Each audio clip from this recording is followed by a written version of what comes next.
Hello and welcome back friends. Standard 12th chapter number 2 नमक का दारोगा गद्य पाठ है।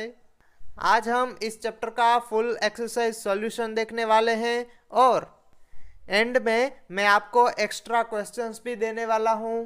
स्टैंडर्ड 12th हिंदी के सारे चैप्टर की एक्सरसाइज की लिंक नीचे डिस्क्रिप्शन में है, पूरी प्लेलिस्ट बनाई हुई है। चलिए हम एक्सरसाइज स्टार्ट करते हैं। क्वेश्चन नंबर 1 एमसीक्यू है। यहाँ पे दो व्यक्ति हैं, एक तो है पंडित आलोपीदीन जो बहुत ही रिच पर्सन है, पैसादार है व्यक्ति, और यहाँ पे दूसरे हैं मुंशी वंशीधर जो पुलिस की यानी कि दारोगा के पद पर उसकी नियुक्ति होती है, जिसको पुलिस की नौकरी मिलती है। तो यहाँ पे देखते हैं आगे क्या होता है। फर्स्ट एमसीक्यू, नमक विभाग के दारोगा के पद पर किसकी नियुक्ति हुई थी? तो आंसर आएगा वंशीधर। सेकंड, नमक की गाड़ियां किसकी थी? आंसर आएगा पंडित आलोपीदीन की। थर्ड एमसीक्यू, पंडित आलोपीदीन को किस पर अखंड विश्वास था? तो आंसर आएगा लक्ष्मी जी यानी कि रुपए पैसे। नंबर 4, वंशीधर को पंडित आलोपीदीन ने कौन से पद पर नियुक्त किया? तो आंसर आएगा स्थायी मैनेजर के रूप में। क्वेश्चन नंबर 3, निम्नलिखित प्रश्नों के एक एक वाक्य में उत्तर दीजिए। फर्स्ट क्वेश्चन है, वंशीधर किस विभाग के दारोगा थे? आंसर आएगा वंशीधर नमक विभाग के दारोगा थे। सेकंड, वंशीधर ने पुल पर क्या देखा? वंशीधर ने देखा कि गाड़ियों की एक लंबी कतार पुल के पार जा रही है। थर्ड क्वेश्चन, पंडित आलोपीदीन को किसने हिरासत में लिया? थर्ड आंसर है दारोगा वंशीधर के आदेश पर जमादार बदलू सिंह ने पंडित आलोपीदीन को हिरासत में ले लिया। फोर्थ, मुकदमे में किसकी जीत हुई? आंसर आएगा मुकदमे में पंडित आलोपीदीन की जीत हुई, क्योंकि वह बहुत पैसादार था, उसने सबको पैसा खिलाया था। फिफ्थ क्वेश्चन, वंशीधर की माता की कौन सी कामना मिट्टी में मिल गई? आंसर आएगा वंशीधर की माता की जगन्नाथ और रामेश्वर की यात्रा की कामनाएं जो थी वो मिट्टी में मिल गई। क्यों मिट्टी में मिल गई? क्योंकि वंशीधर मुकदमे में हार गया था और उसको पुलिस की यानी कि दारोगा की नौकरी में से निकाल दिया गया। क्वेश्चन नंबर 3, 2 या 3 वाक्यों में उत्तर दीजिए। फर्स्ट है, वृद्ध मुंशी जी क्यों फूले न समाये? तो आंसर आएगा मुंशी जी के पुत्र अच्छे शकुन से घर से चले थे, जाते ही जाते नमक के दारोगा पद पर उनकी नियुक्ति हो गई। अच्छा वेतन और अच्छी ऊपरी आय यानी कि एक्स्ट्रा इनकम वृद्ध मुंशी जी को जब यह सुखद संवाद मिला यानी कि ये समाचार मिले तो वे फूले न समाये।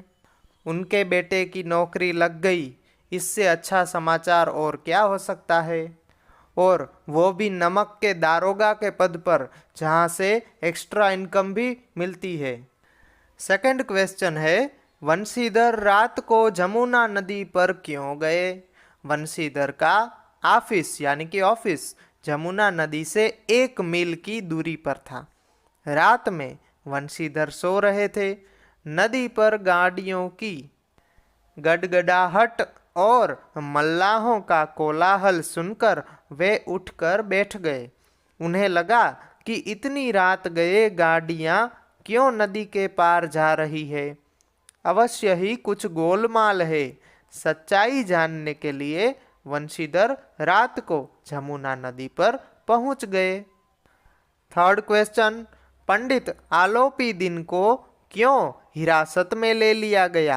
आंसर आएगा नमक के दारोगा वंशीधर ने पंडित आलोपीदीन की नमक की गाड़ियों को नदी के पार जाते हुए पकड़ा था और उन्हें रोक दिया था। पंडित आलोपीदीन ने उससे पैसे लेकर मामले को रफा दफा करने का आग्रह किया, परंतु वंशीधर किसी भी कीमत पर उन्हें छोड़ने को राजी नहीं हुए और उसके आदेश से उन्हें हिरासत में ले लिया गया। फोर्थ क्वेश्चन, वंशीधर की अदालत में क्यों हार हुई? आंसर है, अदालत में अधिकारी वर्ग से लेकर छोटे से छोटा कर्मचारी पंडित आलोपीदीन के भक्त थे। सबको ताज्जुब हो रहा था कि वे कानून के पंजे में आए कैसे। अदालत में तुरंत वकीलों की सेना तैयार हो गई। वंशीधर के गवाह लोभ से डावाडोल थे। सभी कर्मचारी आलोपीदीन का पक्षपात कर रहे थे। डिप्टी मजिस्ट्रेट ने अपनी तजबीज यानी कि सूझबूझ में पंडित आलोपीदीन के विरुद्ध दिए गए प्रमाण को निर्मूल और भ्रामक करार दे दिया। इसलिए वंशीधर की हार हो गई। क्वेश्चन नंबर 5 मोस्ट आईएमपी है, पंडित आलोपीदीन कौन थे? तो पंडित आलोपीदीन अपने इलाके के सबसे प्रतिष्ठित जमींदार थे। उनका लंबा चौड़ा व्यापार था। अफसरों, अधिकारियों से लेकर हर छोटे बड़े आदमी पर उनका एहसान था। अब हम देखेंगे क्वेश्चन नंबर 4, 5-6 वाक्यों में उत्तर लिखिए या फिर सविस्तार उत्तर लिखिए। जिसमें फर्स्ट क्वेश्चन है, पंडित आलोपीदीन के व्यक्तित्व का परिचय दीजिए। पंडित आलोपीदीन अपने इलाके के सबसे प्रतिष्ठित जमींदार थे। उनका लंबा चौड़ा व्यापार था। वे बड़े चलते पुर्जे आदमी थे। अफसरों, अधिकारियों से लेकर हर छोटे बड़े आदमी पर उनका एहसान था। अपने सजीले रथ पर सवार होकर चलना उनका शौक था। उनका लक्ष्मी जी के ऊपर अखंड विश्वास था। वे संसार ही नहीं स्वर्ग पर भी लक्ष्मी जी का राज्य होने की बात कहते थे। वे न्याय और नीति सबको लक्ष्मी जी के खिलौने मानते थे। लक्ष्मी के सामने वे सरकार और सरकारी आदेश को कोई महत्व नहीं देते।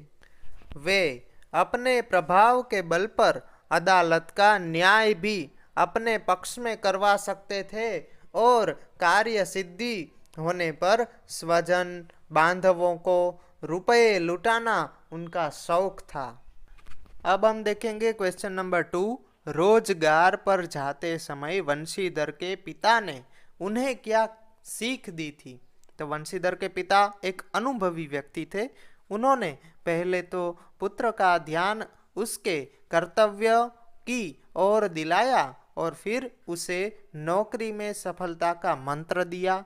उन्होंने वंशीधर को समझाया कि नौकरी में ओहदे का महत्व नहीं है, यह तो पीर के मजार के समान है। निगाह चढ़ावे और चादर पर रहनी चाहिए। नौकरी ऐसी करना जिसमें ऊपरी आय की गुंजाइश हो, यानी कि एक्स्ट्रा इनकम भी मिले। मासिक वेतन तो पूर्णमासी के चांद की तरह घटते घटते गायब हो जाता है। ऊपरी आय बहता हुआ स्रोत है जिसका प्रवाह कभी कम नहीं होता और सदा प्यास बुझाता रहता है।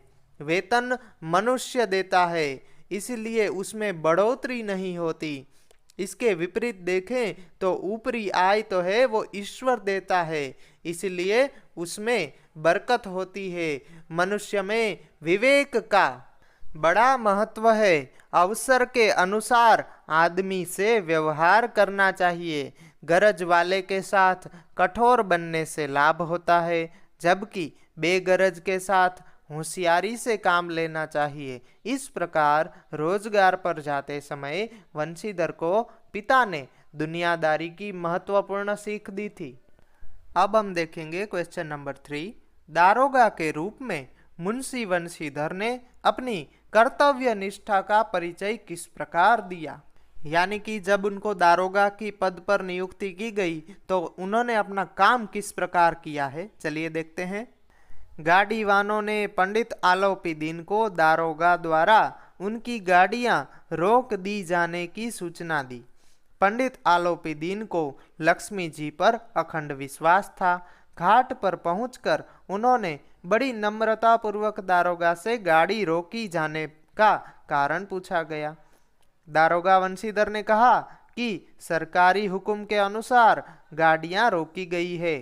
तब पंडित आलोपीदीन दारोगा वंशीधर को अपने ऐश्वर्य की मोहिनी से प्रभावित करने का प्रयास करने लगे। इससे अप्रभावित रहकर वंशीधर ने आलोपीदीन को हिरासत में लेने का आदेश दिया। बात बनती न देखकर पंडित आलोपीदीन ने धन की सांख्यिक शक्ति का सहारा लिया। उन्होंने 1000 से लेकर 40,000 तक की रिश्वत का सुनहरा जाल फेंका, परंतु दारोगा वंशीधर अपने सच्चे मार्ग से नहीं डगे। उन्होंने धीरे धीरे 1000, 5000, 10,000 कहकर 40,000 तक बात पहुंचाई, लेकिन वंशीधर को ये एक्स्ट्रा इनकम यानी कि रिश्वत चाहिए नहीं। ईमान पर डिगे रहकर उन्होंने आलोपीदीन को हिरासत में ले लिया। इस प्रकार दारोगा वंशीधर ने अपनी कर्तव्य निष्ठा का अद्भुत परिचय दिया। क्वेश्चन नंबर 4, पंडित आलोपीदीन ने वंशीधर को अपनी जायदाद का स्थायी मैनेजर क्यों नियुक्त किया? पंडित आलोपीदीन वंशीधर से बहुत प्रभावित हो गए थे, इसीलिए अपने संपत्ति के अकाउंटेंट के रूप में यानी कि स्थायी मैनेजर के रूप में उसको नियुक्त कर दिया। चलिए आंसर देखते हैं। पंडित आलोपीदीन का लक्ष्मी जी के ऊपर अखंड विश्वास था। वे लक्ष्मी के बल पर कोई भी काम करवा लेने में विश्वास रखते थे। उनका कहना था कि न्याय और नीति सब लक्ष्मी जी के खिलौने हैं। उनकी इस मान्यता को तोड़ा था मुंशी वंशीधर ने। पंडित आलोपीदीन ने अपनी नमक से भरी गाड़ियों को छोड़ने के लिए वंशीधर से 40,000 रुपये तक के घूस का प्रस्ताव किया, यानी कि रिश्वत देने का प्रस्ताव किया, परंतु वंशीधर ने एक सच्चे और कर्तव्यपरायण अधिकारी की तरह उनके प्रस्ताव को ठुकराकर पंडित आलोपीदीन को हिरासत में ले लिया। पंडित आलोपीदीन को पहली बार ऐसा आदमी मिला था जिसने धर्म को पैसों से अधिक अहमियत दी थी। पंडित आलोपीदीन को सच्चे आदमी की पहचान थी और उन्हें अपनी जायदाद की व्यवस्था करने के लिए वंशीधर एक उपयुक्त व्यक्ति लगा। इसीलिए उन्होंने वंशीधर को अपनी जायदाद का स्थायी मैनेजर नियुक्त किया। अब हम देखेंगे क्वेश्चन नंबर 5। निम्नलिखित वाक्यों का आशय स्पष्ट कीजिए। फर्स्ट है, न्याय और नीति सब लक्ष्मी जी के खिलौने हैं। इसका अर्थ क्या है वह बताना है हमें। आंसर, किसी भी काम को नीति सिद्धांत के अंतर्गत करने की व्यवस्था होती है। नियम कानून के विरुद्ध कोई काम करने को अपराध माना जाता है और उसके लिए दंड की व्यवस्था होती है। पर कुछ लोग ऐसे होते हैं जो अधिकारियों को पैसे खिलाकर उनसे गलत सही हर प्रकार का काम करवा लेते हैं। वे यह समझने लगते हैं कि न्याय और नीति उनके हाथ के खिलौने हैं और पैसों के बल पर उन्हें जब चाहे तब खरीदा जा सकता है। पंडित आलोपीदीन की यही मान्यता है। सेकंड देखते हैं, धर्म ने धन को पैरों तले कुचल डाला। इसका अर्थ क्या है? तो पंडित आलोपीदीन को लक्ष्मी जी पर अखंड विश्वास था। उनको विश्वास था कि पैसे के बल पर कोई भी गैर कानूनी काम करवाया जा सकता है। इसीलिए जब दारोगा वंशीधर ने उनकी गाड़ियां रोक ली तो उन्होंने वंशीधर के सामने पैसे लेकर गाड़ियों को छोड़ देने का प्रस्ताव रखा, पर दरोगा ने पैसे लेने से साफ मना कर दिया और पंडित आलोपीदीन को हिरासत में ले लेने का आदेश दे दिया। उस समय पंडित आलोपीदीन को महसूस हुआ जैसे धर्म ने धन को पैरों तले रौंद डाला हो या फिर कुचल डाला हो। यहाँ पे पता चलता है कि धन बड़ा नहीं है, धर्म सबसे बड़ा है। स्वाध्याय का लास्ट क्वेश्चन, निम्नलिखित विधानों की पूर्ति के लिए दिए गए विकल्पों में से उचित विकल्प चुनकर वाक्य में प्रयोग कीजिए। वाक्य पूर्ण कीजिए। क्वेश्चन नंबर 1, वंशीधर के अनुभवी पिता ने क्या कहा? आंसर, वंशीधर के अनुभवी पिता ने कहा, ऊपरी आमदनी ईश्वर देता है, उसी से बरकत होती है। सेकंड है, पंडित आलोपीदीन को वंशीधर उत्तर देता है कि 40,000 नहीं 40 लाख पर भी असंभव है। थर्ड है, पंडित आलोपीदीन हंसकर बोले, मुझे इस समय एक अयोग्य मनुष्य की ही जरूरत है। यहाँ पर हमारा संपूर्ण स्वाध्याय कंप्लीट होता है। मैंने आपसे कहा था कि आपको वीडियो के एंड में एक्स्ट्रा क्वेश्चंस देने वाला हूँ, तो आप स्क्रीन पर देख सकते हैं एक्स्ट्रा क्वेश्चंस हैं, जिससे आपको बोर्ड की एग्ज़ाम में बहुत ही हेल्प मिलेगी। एग्ज़ाम में व्याकरण के क्वेश्चंस इसी टाइप के होते हैं। Thank you so much for watching this video and all the best for your exam. हमारे वीडियोस रेगुलर देखने के लिए इस चैनल को सब्सक्राइब करके बेल आइकन को ऑल पर सेट कर दीजिए। वीडियो को लाइक एंड कमेंट करके हमारा मोटिवेशन बढ़ाइए। स्टैंडर्ड 12 हिंदी के सारे चैप्टर की लिंक नीचे डिस्क्रिप्शन में दी है। Thank you.